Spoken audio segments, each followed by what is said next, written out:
Welcome back to Our Comfy Life. Today we're teaching you how to set an ice fishing tip up. Enjoy!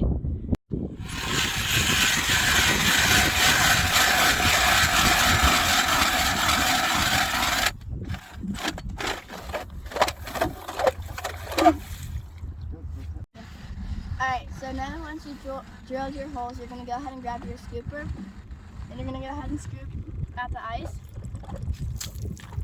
So whenever you have your tip-ups in, it doesn't freeze easier.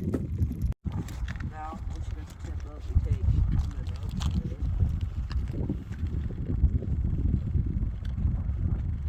and put it behind the dorsal fin with two of the trebles.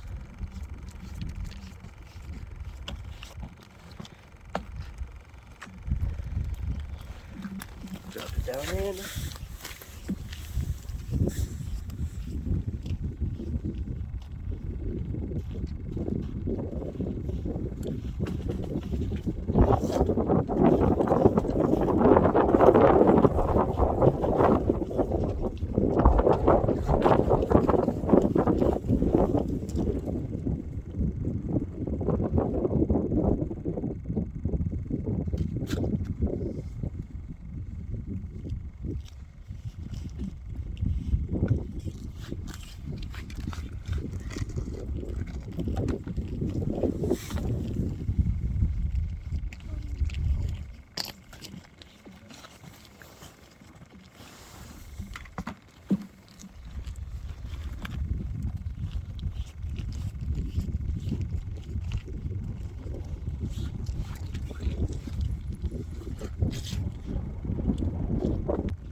Put our flag like that, and we're set.